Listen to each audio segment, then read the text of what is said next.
मित्रांनो, तुमचं पुन्हा एकदा GB स्टोरी टेलर या यूट्यूब चॅनलवर स्वागत आहे। आजच्या आपल्या गोष्टीचं नाव आहे काळ रात्र। लेखक तृप्तेश।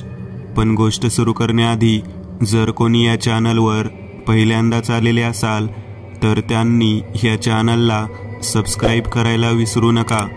चला तर मग अजिबात वेळ न घालवता गोष्टीला सुरुवात करूया।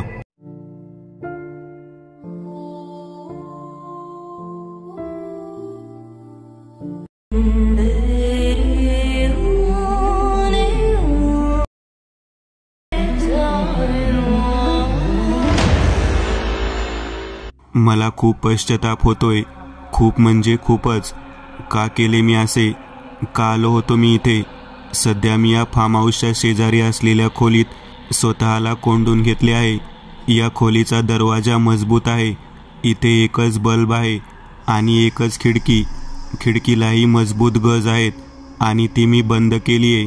म्हणून खूप गरम होते, घामाने भिजलोय। मी बाहेर पडू शकत नाहीये। भीती वाटते, फार फार भीती वाटते। हे सारे सुरू झाले जेव्हा आम्ही तिघे आमच्या फार्म हाऊसवर आलो। मी, दिनेश आणि धनंजय। आम्ही एकाच कंपनीत कामाला होतो। आमची मैत्री म्हणजे सर्व इतर सहकाऱ्यांना आमचा हेवा वाटे अशी होती। एकमेकांच्या अडीअडचणीला धावून जात असो आम्ही। कुणाची काही चांगले झाले तर आम्हाला आनंद होई आणि कुणाला वाईट वाटले तर दुःख होई। मला माहितीये, ही रेकॉर्डिंग ऐकताना तुम्हाला वाटत असेल की सरळ सरळ जे घडले ते का सांगत नाहीये मी। खरंच सरळ सरळ का सांगत नाहीये मी मलाही माहिती नाही। ही उगीच बडबड तुम्हाला कंटाळवाणी वाटेल जरा सुरुवातीला, पण कदाचित मला शेवटदा बोलता येते। यानंतर काय होईल याची मला खात्री नाही, म्हणून बोलू द्या मला। मला लहानपणापासून वडिलांनी सांभाळलेले। आई खूप आधीच गेलेली, वडीलही 4 वर्षापूर्वी गेले। मला फक्त या दोघांचा मानसिक आधार लाभला। तर आम्ही मित्र, जिगरी मित्र। आम्हाला सुट्ट्या लागल्या की आम्ही असेच कुठेही फिरत असू। पण आजवर सुदैवाने आम्हाला हे सुचले नव्हते। आमच्या शहरापासून फक्त 25 किमी अंतरावर माझे फार्म हाऊस आहे। सुदैवाने आजवर आम्ही इथे कधीही आलो नव्हतो की दुर्दैवाने आज आलो म्हणून असे झाले मला काहीही समजत नाहीये। तर आम्ही मित्र आजवर खूप खूप फिरलेलो, पण फिरायला गेलो की चक्रमसारखे एकमेकांशी न बोलता मोबाईल बघत बसायचो। कोणी फोनवर बोलायचे तर कोणी काय। मला राग येई, अरे सुट्ट्या असल्यावर जरा वेगळेपण म्हणून फिरायला बाहेर येतो ना आपण, मग गप्पा मारण्याऐवजी मोबाईल का बघत बसतो असे मी ओरडायचो। त्या दोघांना खचून शिव्या द्यायचो। मग मी योजना बनवली, यांना आपल्या फार्म हाऊसवर आणायचे। कोणीही मोबाईल बरोबर आणायचा नाही। त्यांना सांगितले, धनंजयची फाटली म्हणे, तुझ्या शेतात उंचच उंच पीक आहे, आसपास जंगल आहे, वाघाने हल्ला केला मग? त्याला बोललो की घाबरू नकोस रे, माझ्या शेतात एक गडी आहे, सारी कामे तोच करतो। शरद त्याचे नाव, लय इमानदार माणूस। त्याला काही दिसले नाही आजवर शेतात, घाबरू नको म्हटलो। पण आता दिन्या चिडला, म्हणे शरद असेल तर आपल्याला असे फ्री वाटणार नाही, मनमोकळे बोलता येणार नाही, काही नाही। मी त्याला शिव्या देऊन म्हणालो, साल्या त्याला गावात हाकलून देतो की मी, त्याचा परिवार गावात असतो, घरी जाईल तो। मग धनंजय चिडला, म्हणजे शरद नेहमी शेतात राहत नाही।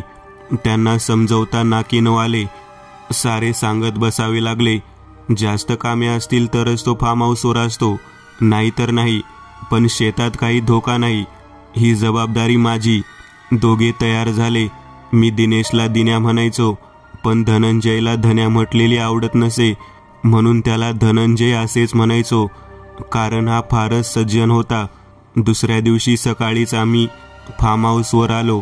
दोघे डोळे मोठे करून बघतच राहिलो।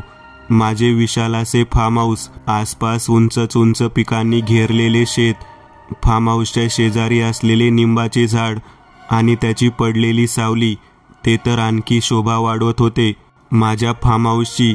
दिनेश तर लईच खुश दिसत होता, पण इतकी गर्द झाडी पाहून धनंजयची फाटली होती। मी त्याला पुन्हा समजाविले. मग आम्ही फार्म हाऊसमध्ये आलो. शरद माणूस मात्र लईच मस्त आहे. सारी खोली एकदम स्वच्छ करून ठेवलेली त्याने. मी फार खुश झालो. त्याला 1000 रुपये बक्षीस म्हणून देऊन टाकले. असे इमानदार माणसे आजच्या काळात भेटणे अशक्यच आहे हो.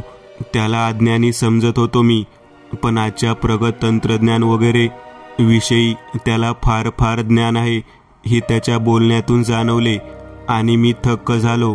मग त्याने माझ्या दोन्ही मित्रांना शेत दाखवून आणले. म्हणजे मीही होतोच सोबत, पण फक्त सोबत होतो. एखाद्या पर्यटन स्थळी गेल्यावर गाईड सगळे सांगत असतो तसे सारे शरद आम्हाला सांगत होता. मला लाज वाटली.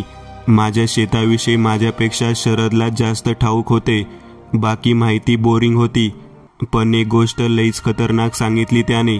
उंचच उंच पिकात, त्या पिकापेक्षा उंच बुजगावणे उभे होते. 2 पसरलेले हात, त्याच्या पंजांना टोकदार नक्याही दुरूनच दिसत होत्या. डोक्यावर मडके उलटे घालून असे त्याचे डोके बनवलेले नव्हते. ते वेगळ्याच लालसर मातीने बनवलेले डोके होते. बुजगावणे नव्हते ते. सैतान होता तो, सैतान. शरद सांगू लागला. म्हणे हे बुजगावणे शेताचे कैक वर्षांपासून रक्षण करत आले आहे. हे फार फार जुने बुजगावणे आहे. एक सैतानी विधी करून त्याला बनवले आहे. म्हणे रात्री ते जिवंत होते. धनंजयची फाटायला सुरुवात झाली होती. मीही शरदवर चिडलो, कारण ही गोष्ट आजवर मला माझ्या वडिलांनीही सांगितली नव्हती. मला वाटले हा फेकतोय की काय. मग गूढ आवाजात शरद सांगू लागला, साहेब, बुजगावण्यात खरंच जीव आहे, पण तो प्रत्येकाला मारित नाही. ज्याने त्याचे नाव घेतले आणि त्याला पटणार नाही असे वागले तर तो काहीही करायला मागे पुढे पाहणार नाही. आम्ही तिघांनी बुजगावण्याच्या दिशेने बघितले. वाऱ्यामुळे ते भयंकरपणे हालत होते. पुढे मागे, पुढे मागे. मीही न जाणो का घाबरलो. शरदला दुसऱ्या विषयाबद्दल बोलायला सांगून पुढे निघालो. नंतर दिवसभर खूप फिरलो. इथे शेजारच्या जंगलात, तलावात पोहलो. पार रात्र झाल्यावर फार्म हाऊसवर आलो. शरदने आमच्यासाठी गावातून मटणाचा रस्सा, भाकरी, लिंबू सारे आणले होते आणि दारूचाही बंदोबस्त केला होता. सारे देऊन तो गेला. आम्ही तुटून पडलो. धनंजयचा स्वभाव आहेच डरपोक आणि फट्टू. त्याने दारू वगैरे काही घेतली नाही आणि तो कधी घ्यायचाही नाही. सज्जन होता ना तो. पोटभर जेवण करून तो खिडकीतून शेताकडे बघत होता. आमचे दारूच्या नशेत काही बाई बरळणे सुरूच होते. त्यालाही ऐकण्यात रस नसावा. अचानक जोरजोरात बोंबलत तो आमच्याकडे आला. म्हणे बुजगावणे उतरले, उंच काठीवरून उतरले. आम्हीही उठून खिडकीपाशी गेलो. खरोखर बुजगावणे नव्हते. वाऱ्याने पडले असेल रे, दिन्या म्हणाला. मी त्याला दुजोरा दिला, पण धनंजय आपल्या बोलण्यावर ठाम होता. मी आधी 1-2 वेळा सहज बुजगावण्याकडे पाहिले होते. अंधारातही आपले वेगळे अस्तित्व टिकवून उभे होते ते. आता पाहिले तर मगाशी काहीतरी आकाशातून चकाकत आलेली वस्तू जोरात त्याच्यावर आदळली. ते पडले आणि नंतर जिवंत होऊन त्याने त्या पिकामध्ये उंच उडी मारली. असे काहीसे मला दिसले.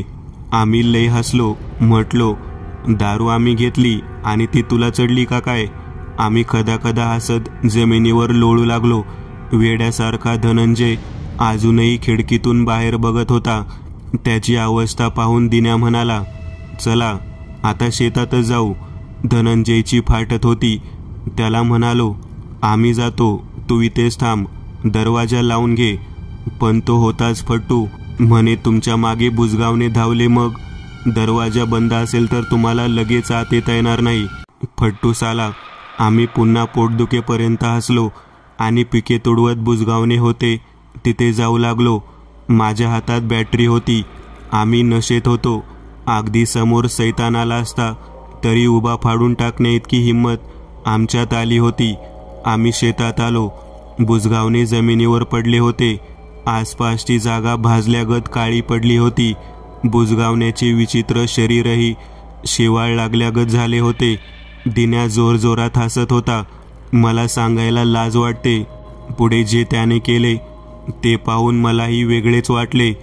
तो त्या बुजगावण्यावर लघवी करू लागला. जोरजोरात हसत होता.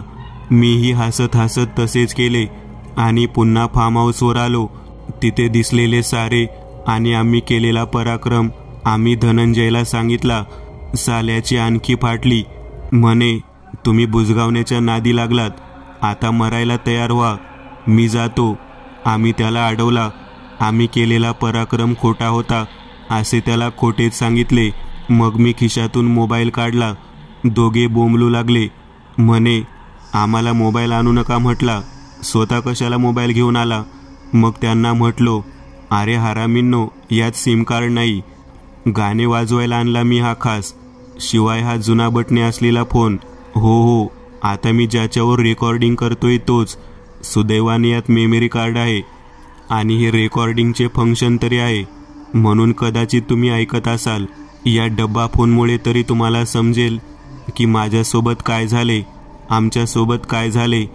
तर मग नंतर आम्ही झिंगाट काय आणि दुसरे काय काय गाणे लावून पाय दुखेपर्यंत नाचलो. धनंजयही सारे विसरून मनसोक्त नाचला. मग आमचा जोर ओसरल्यावर जमिनीवर पडलेल्या गाद्यांवर पडलो. दिवे बंद केले. काही वेळ गेला तसा आता दिन्या बोंबलत उठला. म्हणे, खिडकीत त्याला बुजगावणे दिसले. मी हसलो. फट्टू धनंजयने तर त्याच्यावर लगेच विश्वास ठेवला. म्हणे, थोडा वेळ ते खिडकीतून आत बघत होते. आम्ही खिडक्या सताड उघड्या ठेवल्या होत्या कारण गारगार हवा येत होती. शिवाय फार्म हाऊसमध्ये पंखा नव्हता. मी शिवी हसडली.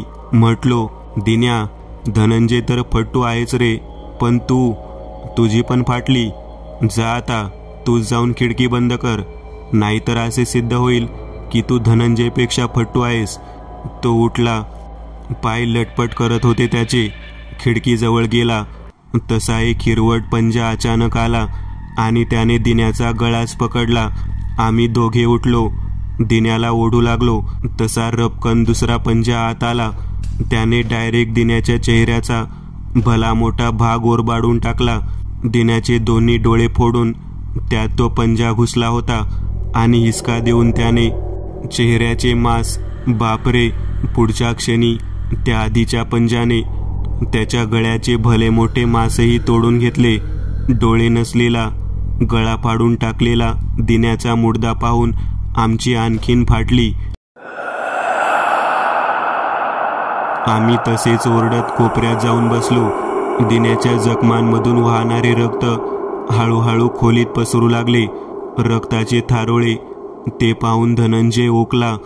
खाल्लेले मटण सारे बाहेर पडले. बाहेर रो रो आवाज करत बुजगावणे पळत होते. त्याचा पळण्याचा आवाज मला स्पष्ट येत होता. मलाच काय, धनंजयलाही येत होता. तो काय होताच फट्टू. आता तर त्याची दातखिळी बसली होती. मी जरा हिम्मत गोळा केली. आधी नीट कपडे वगैरे घातले आणि धनंजयला म्हणालो, बाबा रे, सैतान केव्हाही दरवाजा तोडून आत येईल, बाहेर पळू.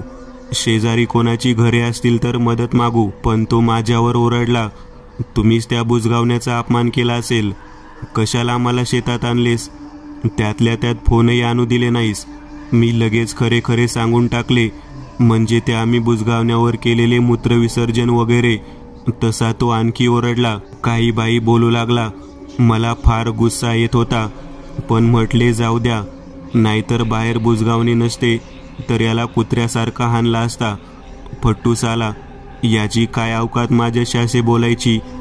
तो पुढे म्हणाला, बाहेर पळालो तर बुजगावणे दिण्यासारखे आपल्याला पण मारेल, त्यापेक्षा आतच राहू. मी म्हणालो, त्याचा भरवसा नाही, दरवाजा तोडून आत आला म्हणजे तोही असेही नक्कीच करणार. सुडाच्या अग्नीने वेडा झालाय तो. माझा असा बोलायचा अवकाश की बुजगावने दरवाजावर लाथेने हाणू लागले. दरवाजा केव्हा तुटेल याचा भरवसा नव्हता, पण आम्ही दोघे दुसऱ्या दाराकडे धावलो. दरवाजा उघडून बाहेर पडलो. धनंजय तर माझ्या पुढे धावत होता.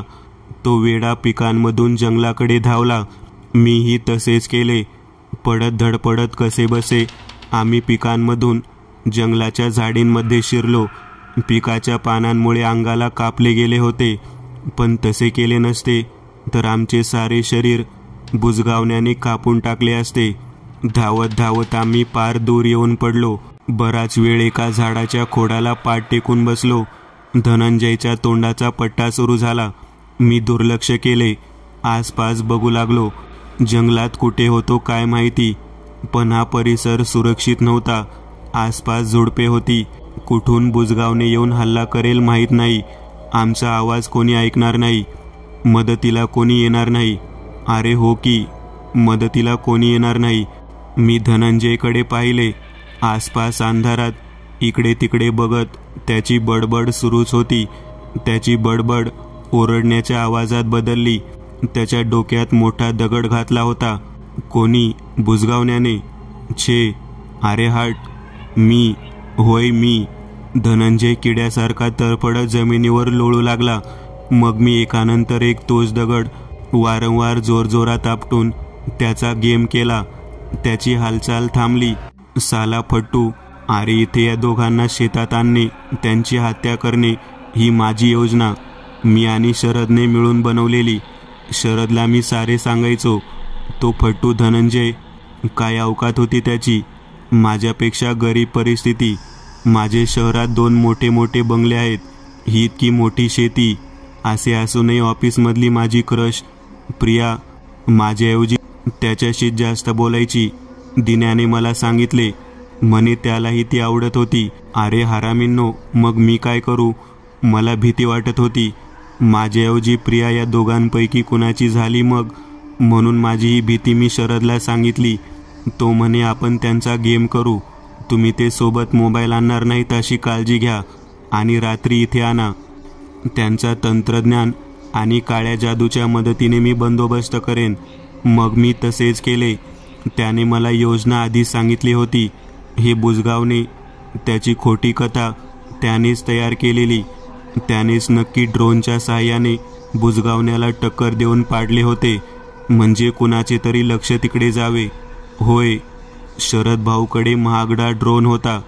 म्हटलं होतो ना मी, तंत्रज्ञानात प्रगत होता तो म्हणून. पुढे यांच्या मृतदेहाची विल्हेवाट आणि सगळे तोच करणार होता. मग एकाला तर शरदने तयार केलेल्या सैतानी बुजगावण्याने मारले आणि माझा दुसरा कट्टर शत्रू धनंजयला मी माझ्या हाताने मारले. त्याच्या डोक्यात दगड घालून जणू माझ्या हृदयावरचा भार हलका झाला होता. मी घाईघाईत शेतात आलो. बुजगावने माझ्यापासून काही अंतरावर उभे होते. भावा, कुठे आहे तुझा मालक. काय काम केलेस रे. वा. आणि ते बुजगावने, बापरे, लालसर हिरवट चेहरा, संपूर्ण शरीर तशा शेवाळासारख्या मांसाने बनलेले, हाताचे मोठे पंजे, छाती जोरजोरात हालत होती, डोळे सताड उघडे, जबडा वासलेला, तोंडातून हिरवट द्रव पडत होता. अचानक फार्म हाऊसच्या शेजारच्या निंबाच्या झाडाच्या आडून शरद बाहेर आला व बुजगावण्याला आदेश देत म्हणाला, मारून टाका याला. या शेताचा मालक मीच आहे, हा नव्हे. मला माझी चूक, महाचूक समजली. मी धावलो. तो सैतान माझ्या मागे आला. मला शरदच्या हसण्याचा आवाज येत होता. बराच वेळ पिके, जंगल तोडून, नंतर कसाबसा त्याला चुकवून या फार्म हाऊसच्या शेजारच्या खोलीत येऊन रेकॉर्डिंग करतोय. हां, असेच वाटले ना तुम्हाला. चूक, साप चूक. होय, या परिस्थितीतही मी हसतोय. काय माहिती, कदाचित शेवटचा हसतोय की काय. हा तर खरोखर काय घडले ते सांगतो. ऐका. मी जंगलातून शेतात आलो. समोर उभ्या बुजगावण्याला म्हणालो, भावा, कुठे आहे तुझा मालक. काय काम केलेस रे. वा. त्याने शांतपणे झाडाकडे बोट दाखवला. मी तिकडे पाहिले. शरदचा मुर्दा त्या झाडाला भयंकर अवस्थेत उलटा टांगलेला होता. फक्त धड होते ते धड, मुंडके नव्हते त्याला. मग मी डोळे फाडून पुन्हा बुजगावण्याकडे बघितले. आता त्याच्या एका हातात शरदचे मुंडके मला फार्म हाऊसच्या बाहेर असलेल्या बल्बच्या प्रकाशात स्पष्ट दिसले. मगाशी त्याच्या हातांकडे माझे लक्ष गेले नव्हते की त्याने सुरुवातीला मला दिसू नये अशा रीतीने लपवून ठेवले होते. तोंडातून हिरवट जीभ काढून त्याने शरदच्या मुंडक्यातून ओघळणाऱ्या रक्ताला चाटले. पाहता पाहता त्या बुजगावण्याने आपला जबडा वासला. अशक्य वाटेल इतका मोठा ताणला गेला तो जबडा आणि त्याने ते मुंडके स्वतःच्या तोंडात टाकले. कडाम कडाड आवाज करत तो ते मुंडके चावून चावून खाऊ लागला। ते पाहूनच मी परत जंगलाकडे धावू लागलो। म्हणजे शरदने सैतानी शक्तीने जागे केलेले बुजगावणे त्याच्यावरच उलटले की काय। मी जंगलात आलो, असेल नसेल तसा वेडा वाकडा धावू लागलो। त्याने घरात पडलेला दिन्याचा मृतदेह खाल्ला असेल का, आणि शरदचाही मृतदेह तो आता खात असेल का? मला त्याची तमा नव्हती। मी पुन्हा थकून जंगलात एका झाडाला पाठ लावून बसलो। मागून रॉ रॉ असा आवाज यायला लागताच पळू लागलो। मला मागून येणाऱ्या आवाजावरून समजत होते की तो जवळ येऊन पोहोचलाय। अचानक मी कशाला तरी धडकलो आणि पडलो। कसाबसा उठलो, पुन्हा धावत थोडा पुढे गेलो। आता तो माझ्या मागे धावत नव्हता। मी मागे पाहिले, मी मगाशी ज्याला धडकलो होतो तो धनंजयचा मृतदेह होता, आणि ते विचित्र काही मातीने, काही लाकडाने, थोडेफार शेवाळाने बनवलेले बुजगावणे त्याच्या मृतदेहावर तुटून पडलेले होते। त्याचा आकार आता आणखी मोठा दिसत होता। मला कसे तरी झाले। मी कसाबसा धावत फार्म हाऊसवर आलो। खिशात कारची चावी, पैसे आणि हा मोबाईल एवढेच होते। पण त्या सैतानाने गाडीचा पार सत्यानाश केला होता। काहीही न सुचून मी फार्म हाऊस शेजारी असलेल्या या स्टोरूममध्ये आलोय।